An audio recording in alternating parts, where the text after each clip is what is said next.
Health is the greatest wealth అన్న మాటకు ఒక చిన్న కథ చెప్తాను వినండి. కోతులన్నిటి ముందు అట్టి పండ్లు డబ్బులు ముందర పెడితే ఆ కోతులన్నీ బనానా తీసుకొని వెళ్ళిపోయాయంట.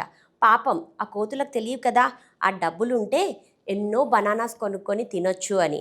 అదేవిధంగా మనుషులందరి ముందు ఆరోగ్యము డబ్బులు ముందర పెడితే మనుషులు కూడా డబ్బులు తీసుకొని వెళ్ళిపోయారు, ఆరోగ్యాన్ని పక్కన పెట్టేశారు. పాపం వాళ్ళందరికీ తెలియదు కదా ఆరోగ్యంగా ఉంటే ఎంత కష్టమైనా పడి డబ్బులు ఆనందాన్ని అనుభవించవచ్చు అని.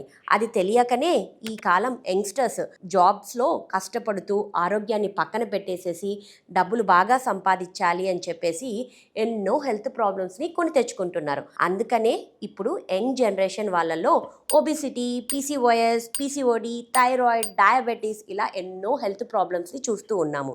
మా 90 డేస్ ప్రోగ్రాంలో ఒక హెల్తీ మీల్ ప్లాన్తో పాటు ఫిజికల్ యాక్టివిటీని చేసుకుంటూ ఒక లైఫ్ స్టైల్ మోడిఫికేషన్ తోటి ఎంత హెల్తీగా ఉండొచ్చు అన్నదే మేము నేర్పిస్తున్నాము. మీలో ఎవరైనా ఇలా హెల్తీ లైఫ్ స్టైల్ని అలవాటు చేసుకోవాలి అనుకుంటే నేను స్క్రీన్ పైన షేర్ చేసిన నంబర్స్కి మెసేజ్ చేయండి. మా టీమ్ మెంబర్స్ ఇన్ డీటెయిల్గా మా డైట్ డీటెయిల్స్ని ఎక్స్ప్లెయిన్ చేస్తారు. మా నెక్స్ట్ బ్యాచ్ వచ్చేసి సెప్టెంబర్ 1 నుంచి స్టార్ట్ అవుతుంది. ఎవరైనా ఇలా హెల్తీ స్టార్ట్ కావాలి అనుకుంటే మీరు డెఫినెట్లీ మా టీమ్ మెంబర్స్ని కాంటాక్ట్ చేయొచ్చు. ఎవరెవరు నా మాటకు అగ్రీ చేస్తున్నారో కామెంట్ బాక్స్లో ఒక మెసేజ్ రాయండి.